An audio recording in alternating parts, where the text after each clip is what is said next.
জীবনে এই প্রথমবার কেউ আমাদের অর্থাৎ আর্টিস্টদের কষ্টটা বুঝতে পারলো। হ্যালো ভিউয়ার্স, আমি মেহেন্দি আর্টিস্ট সিমরান ইয়াসমিন। আজকে আমার সাথে যাচ্ছে রিঙ্কু আর আমার পুরো টিম। আমি নিয়ে যাব স্কুটি। ওই যে হিরোইন আমাদের অপেক্ষা করছে, আমরা পৌঁছে গেছি। এখানে অপেক্ষা করছি আরো দুজনের আসার। আমাদের টিম মেম্বার্সের এই 3 জন, আমি সহ 4 জন পৌঁছে গেছি, আরো 2 জন আসছে। যে সবাই পৌঁছে গেছে, আজকে সব হিজাবি গার্লস আমাদেরকে ওয়েলকাম করতে আসছে।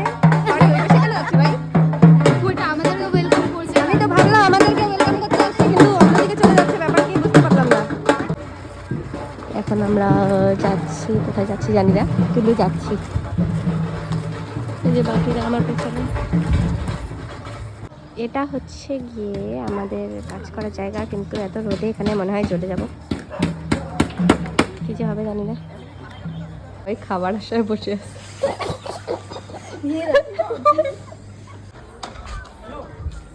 সবার কাজ চলছে, আমার একটা হাত হয়ে গেছে, আরেকটা করছি।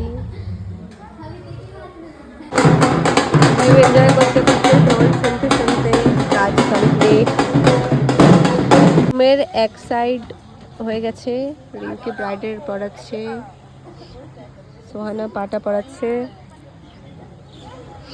এরপর আমি আর রিঙ্কু চলে যাই আমাদের নেক্সট ডেস্টিনেশনে। দুজনেই 2টা হাত তাড়াতাড়ি কমপ্লিট করে দিই। সেদিন খুব কমই ভিডিও নিতে পেরেছিলাম। জীবনে প্রথম এই বাচ্চা ভাইটা আমাদের কষ্ট বুঝতে পারলো, যেটা বড়রাও কোনোদিন বোঝার চেষ্টা করে না। এটা ছিল সেদিনের ফাইনাল কাজের লুক। জানিও কাজগুলি কেমন হয়েছে। এরপরে ওখান থেকে খাওয়া দাওয়া করে আমরা বেরিয়ে পড়ি।